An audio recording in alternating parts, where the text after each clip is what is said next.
Saeed, I know you've been watching the situation in Iran for some time now. What can we learn about the political and economic reality of Iran from watching this campaign? Well, Rouhani, who is like one of the 6 candidates running in the elections, which is just next Friday in Iran, is being grilled by his rivals for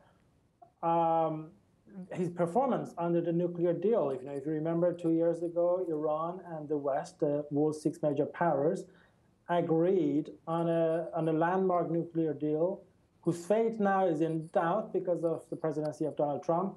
Nevertheless, Rouhani's performance under that deal is now being grilled by his rivals, mainly by Tehran Mayor Ghalibaf and the hardliner Ebrahim Raisi.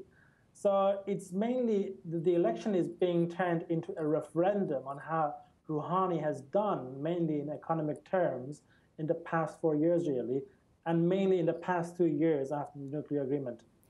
What is the economic situation? How would you describe it? Well, Rouhani has managed to stabilize the economy, I can say. I think he's brought down the inflation from like 40% to a single-digit number. I mean, some people say it's 8%, some people say it's a little bit higher. But nevertheless, one of his main economic achievements has been controlling the inflation, bringing it down from that staggering 40% under Ahmadinejad, his predecessor, to like a single digit. Nevertheless, the biggest problem in Iran is now unemployment. Unemployment is huge, especially among the youth, which is perceived to be 30%. The total unemployment, I think, is believed to be around 12%, 13%. The main challenge is unemployment, and the Rouhani rivals in this election, Raisi and Ghalibaf, are both running on economic campaigns. It's not like before where you would have people running on ideological reasons or on freedom. Social freedom is mainly on economy. I understand that Rouhani has also been criticized for Iran's role in Syria as well, for their foreign policy. How significant is that?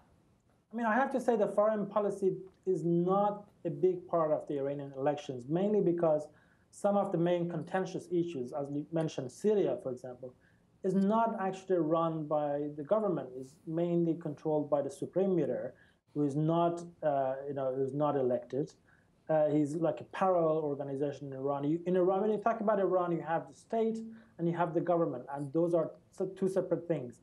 Rouhani is the head of the government, whereas the supreme leader Khamenei is the head of the state.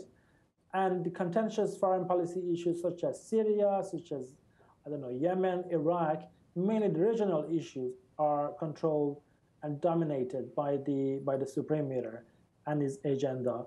Whereas there are other foreign policy issues, like the nuclear deal, for example, was negotiated by Rouhani's government. That shows that there was a consensus that the government, the state also wanted the nuclear deal to happen. That's why they allowed Rouhani to negotiate it with the West, with Europe, with the US, for example. I mean, Iran noticeably negotiated with the US, which was a taboo issue in the past. Iran had never had any direct contacts with the US in the past. But under Rouhani, an Iranian foreign minister sat down with his American counterpart, for example. That was, I never thought that in my lifetime I would see an Iranian foreign minister sitting down next to an American Secretary of State, but that happened. So elections, nevertheless, elections in Iran are important. And I think that elections matter in Iran. If you just compare Ahmadinejad years, Rouhani's predecessor, to Rouhani years, you would see the notice. There has been change. So elections matter in Iran, but that doesn't mean that the government has the full control. And I was going to say, given that, what is the prospect for real change for those people who are concerned not just about the economy, but for human rights and the state support of terrorist organizations, all of those things? I think that things have changed, even on social freedoms, even in the imprisonment of civil rights activists, human rights activists. Things have changed under Rouhani. It's got a little bit better, although his hands are tied in. When we talk about imprisonment of activists in Iran, it's mainly carried out by the judiciary, which is, again, another parallel organization in Iran The head of judiciary is appointed directly by the supreme leader. The government, Rouhani, the president, and whoever comes after him, whether he's reelected or any other president, does not have much say in what happens in Iranian prisons, for example. Nevertheless, the president is the public face of the country, and he has immense power in terms of persuading other institutions to change their behavior.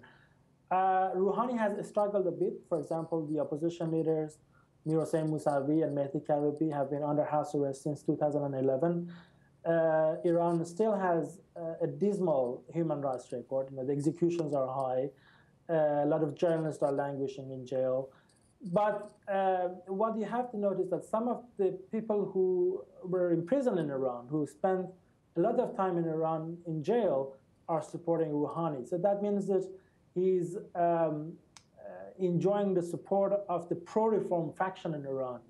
Bahar Hedayat, I say it as an example, she spent 7 years in jail in Iran. She was released only in September, and she's come out in support of Rouhani. So that means that people who've paid the price going to Iranian prisons are saying that this gradual change, this election, is the solution in terms of getting things better in the future. Saeed, thank you very much for your insight. I appreciate it. Thank you. My pleasure.